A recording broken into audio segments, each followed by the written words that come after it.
కానీ మా పెద్దలు కానీ ఎప్పుడూ కూడా మీరు ఇదే అవ్వాలి ఇదే చెయ్యాలని చూడలేదు. కానీ నేనంటూ కొంచెం పెరగడం మొదలుపెట్టిన తర్వాత నా తర్వాత తరాల వాళ్ళనో నా తోటి తరాల వాళ్ళనో వీళ్ళందరినీ కూడా నువ్వు అది అవ్వాలి ఇది అవ్వాలంటూ పెంచే తల్లిదండ్రులను ఎక్కువ చూశాను. ఒకప్పుడు గురువులు తల్లిదండ్రులు ప్రశ్నించారు, ఏమండి మీ బాబు ఏంటి మీ పాప ఏంటని. కానీ ఇప్పుడు తల్లిదండ్రులు వాళ్ళకంటూ ఒక ఆలోచన పెట్టుకుని ఆ ఆలోచన కోసం గురువుల్ని ప్రశ్నిస్తున్నారు, ఏమండి మా బాబు ఏంటి మా పాప ఏంటని. అయితే దీనికోసం ఒక కొంచెం వెనక్కి వెళ్దాం. వెనకంటే స్టేజ్ వెనక్కి కాదు, మన తరాల వెనక్కి. అలా కొంచెం వెనక్కి వెళ్తే మన తండ్రులు, ఆ కొంచెం వెళ్తే తాతలు, ఆ కొంచెం అంత కొంచెం వద్దు వెనక్కి వెళ్ళిపోదాం. మహాభారతంలోకి వెళ్దాం. మహాభారతం అందరికీ తెలుసండి. పెద్దలు పిల్లలు నేను అడగట్లేదు, పిల్లలకి తక్కువ మంది తెలుసు కాబట్టి మహాభారతం తెలుసండి. తెలుసా సార్? తెలుసా అండి? ఓకే. మహాభారతం కౌరవులకి పాండవులకి మధ్యన వాళ్ళ సంబంధాలు ఎలా ఉంటాయి, యుద్ధం జరుగుతుంది, అన్నదమ్ములు ఎలా బతుకుతారు ఏంటని మనం మాట్లాడుకుంటాం.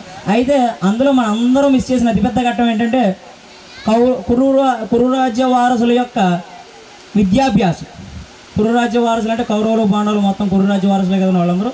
వాళ్ళ యొక్క విద్యాభ్యాసాన్ని మనం మిస్ చేసాం. విద్యాభ్యాసం ఎవరు చెప్పారంటే ద్రోణాచార్యుడు గారు చెప్పారు. ఏదో బంతి పడిపోయింది, ఆ బంతిని గడ్డి పరకలతో గుచ్చి తీశారు. అంత గురుపు చూశారు కదా, ఈయన మన పిల్లలకి విద్య నేర్పించాలని చెప్పి కుర్రరాజ్య పెద్దలందరూ నిర్ణయించారు. పిల్లలకి విద్యాభ్యాసం మొదలుపెట్టారు. మొదలైంది విద్యాభ్యాసంలో మొట్టమొదటిగా ద్రోణాచార్యుడు చూపించిన గొప్ప విషయం ఏంటంటే వాళ్ళకి పరిచయం అయింది విలువిద్య ద్వారా. అదే విలువిద్య నేర్పించాలనుకున్నాడు ఆయన. విలువిద్యకు పిలిచాడు, ముందుకు పిలిచాడు. కౌరవులు మొత్తం కురురాజ్యంలో పెద్దవాడు, పాండురాజులో పెద్దవాడు ధర్మరాజు పిలిచాడు. నాన్న రే మీకు ఈరోజు విలువిద్య నేర్పిస్తాను. అల్లంత దూరాన్ని చెట్టు కనపడుతుంది, ఆ చెట్టు పైన ఓ పెట్టు ఉంది, ఆ పెట్టకు ఒక కన్ను ఉంది, ఆ కంట్లో మీరు బాణం కొట్టాలి అని ద్రోణాచార్యుడు గారు ఒక చిన్న గురి చూపించి ఆ గురిని కొట్టాలి అని వాళ్ళకి చెప్పాడు. చెప్పి ధర్మరాజును మొట్టమొదటిగా పిలిచాడు. ధర్మరాజు వచ్చాడు. అరే నాన్న చెట్టు కనపడుతుందా? కనపడుతుంది గురువు గారు. కొమ్మ కనపడుతుందా? కనపడుతుంది గురువు గారు. పెట్ట కనపడుతుందా? కనపడుతుంది గురువు గారు. చేతికి ఇంటికి వెళ్ళిపో. జాతకి ఎలా ఇంటికి పంపేశారు మెల్లిగాని. అదేంటండి కొట్టమన్నది కనపడుతుందంటే పంపేశారు. ఆ సమాధానాన్ని నాకు వద్దు, ఫస్ట్ పక్క వెళ్ళిపో. సరే రెండో వాడు భీముడు పిలిచారు. ఏమన్నా చెట్టు కనపడుతుందా? కనపడుతుందండి. కొమ్మ కనపడుతుందా? కనపడుతుందండి.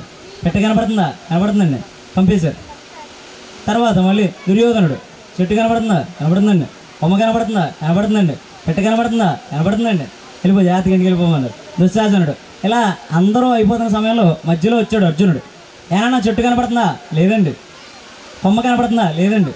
పెట్ట కనపడుతుందా? లేదండి. మరి ఏం కనపడుతుంది? నాకు కావాల్సిన ఇంటికి కనపడకపోతే నీకు ఇంకేం కనపడుతుంది? మీరు కొట్టమన్నారు చూసారా ఆ పక్షి యొక్క కనుగుడ్డు, అది కనపడుతుంది నాకు అన్నాడు. ఆ రోజు అర్జునుడు తన గురిని చూశాడు. అయితే మనకి ముఖ్యం అర్జునుడు గురి కాదు, మిగిలిన వాళ్ళు వదిలేసిన గురి. ధర్మరాజు విలువిద్య వదిలేశాడు. తగ్గాడు ఎక్కడన్నా? తగ్గలేదు. గదా యుద్ధం చేయడంలో ధర్మరాజుని దుర్యోధనుని భీముని మించిన వాళ్ళు మనం చూడలేం. తర్వాత దుశ్శాసనుడు, ఆయన కత్తి యుద్ధం చేశాడు. నకుల సహదేవులు, అర్జునుడు తర్వాత నకుల సహదేవులు, వాళ్ళు గొడ్డలు పట్టుని కత్తితోని యుద్ధం చేయడంలో గొప్పవాళ్ళు. మనం ముఖ్యంగా గమనించాల్సింది ఏంటంటే గురువు గారు విలువిద్యాభ్యాసం నేర్పించాలనుకున్నారు. ఆ విలువిద్యాభ్యాసం అందరూ గొప్పవాళ్ళు అవ్వలేరు. అలాగని మిగిలిన వాళ్ళు తక్కువ కాదు. ఒక్కొక్కళ్ళు ఒక్కొక్క దాంట్లో గొప్ప. ఆ గొప్ప ఏదైనా మనం చూడాలి. నేటి ఎంతోమంది తల్లిదండ్రుల్లో తమ పిల్లల్లో ఉన్న గొప్పతనం చూడలేని ఒక చిన్న ఇబ్బంది నేను చూశాను. పాఠశాలలో కూడా మాకు మార్కులు చాలు, మాకు ర్యాంకులు చాలు అన్న పొజిషన్ చూశాను. ఈ స్కూల్కి వచ్చిన తర్వాత నేను మనస్ఫూర్తిగా నేను చెప్పి నాకు నచ్చి నేను నమ్మి నేను ఇక్కడ ఉండడానికి మొట్టమొదటి కారణం ఏంటంటే మా హెడ్ సుధా మేడం గారు. ఆవిడకి నేను మొట్టమొదటిగా థ్యాంక్స్ చెప్పుకుంటున్నాను. ముందుగా థ్యాంక్స్ చెప్తాను. ఏంటంటే సార్ పిల్లలు అది చదవట్లేదు ఇది చదవట్లేదు అనొద్దు. వాళ్ళు ఏం చదువుతారో అడగండి, వాళ్ళు ఏం నేర్చుకుంటారో అడగండి అని అడిగారు మాకు చెప్పింది. మాకు యాజ్ ఎ టీచర్స్ మాకు ఆవిడ చెప్పింది ఏంటంటే పిల్లలు ఏం నేర్చుకుంటారు, పిల్లలు ఏం చేస్తారు, పిల్లలకి ఏం ఇష్టం అది అడిగారు. ఎంతమంది తల్లిదండ్రులు అడుగుతున్నారు?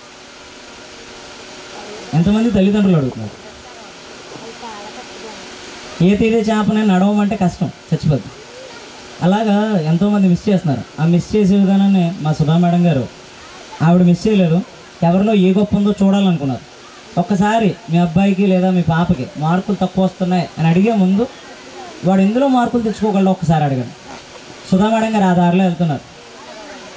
కాబట్టి తర్వాత తరాల పిల్లలు ఎక్కడి నుంచి బయటికి వెళ్ళే పిల్లలందరూ కూడా అదే దారిలో నడుస్తారు. తల్లిదండ్రులు దాన్ని అర్థం చేసుకుంటారు అని ఆశిస్తూ మేము ఇదే ద్వారానే కొనసాగించాలని నేను సుధా మేడం గారిని కోరుతున్నాను. ఎలాంటి పరిస్థితుల్లోనూ తగ్గి పిల్లలకి మార్కులే కావాలి, స్కూల్కి ర్యాంకే కావాలన్న పొజిషన్కి ఎప్పుడు మారదు madam. Please as a teacher I'm requesting you.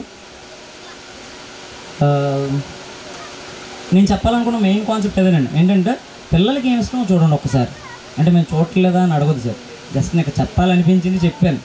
Annual day అంటే వార్షికోత్సవం అంటే 4 డ్యాన్సులు లేదా స్పీచ్లు ఇంకోటి కాదండి. వర్షం మొత్తంలో ఈ సంవత్సరం మొత్తంలో జరిగిన దాన్ని మంచి ఏది చెడు ఏది అని పురస్కరించుకుంటూ మనం 4 మాటలు మాట్లాడుకుని మంచి అయితే ఆ మంచిని కొంచెం పెంపొందిద్దాం, చెడు అయితే ఆ చెడుని వచ్చే సంవత్సరం జరగకుండా చూసుకుందాం అని చేసుకునేది వార్షికోత్సవం. అడగండి, ఎవరినైనా అడగండి, యాన్యువల్ డే అంటే ఏంటి, ఫేర్వెల్ డే అంటే ఏంటి అడగండి. వార్షికోత్సవం సార్, ఈ సంవత్సరం మొత్తంలో ఏం జరిగిందో మాట్లాడుకుందాం. అలా మాట్లాడుకోవడానికి నాది ఇది తొలేడు. నేను మాట్లాడుతున్నాను ఏంటంటే ఎంతోమంది పిల్లల్ని చూశాను. పిల్లల్లో సుధా మేడం గారి దారిలో నేను వెళ్ళి ఎవరికి ఏమి ఇష్టమో చూశాను, ఆ ఇష్టాన్ని వాళ్ళని పెంచడానికి చూశాను. తల్లిదండ్రులు ఎక్కడన్నా మీరు మీ పాప కానీ మీ బాబు కానీ చదవలేదు అనుకుంటే, ఎక్కడన్నా మార్కులు తక్కువ వచ్చినాయి అనుకుంటే క్షమించండి, వాళ్ళ ఇష్టాన్ని మేము ప్రోత్సహించాలని చూసాం. ఒక విషయాన్ని మమ్మల్ని క్షమించండి. 2 మమ్మల్ని అర్థం చేసుకుని మీరు కూడా అదే దారిలో ముందుకెళ్తారని ఆశిస్తూ, ఈ కింబర్లీ ముఖ్య ఉద్దేశాన్ని మీరు నమ్మి మీరు కూడా దాంట్లో తోడ్పడాలనుకుంటే ఇక్కడే ఉండండి. నేను చెప్పిన దాంట్లో ఎన్ని తప్పులు ఉన్నాయి ఎన్ని రైట్లు ఉన్నాయో నాకు తెలియదు. అర్థం చేసుకుంటే సంతోషం. థ్యాంక్స్ అండి, తిట్టుకోవద్దు.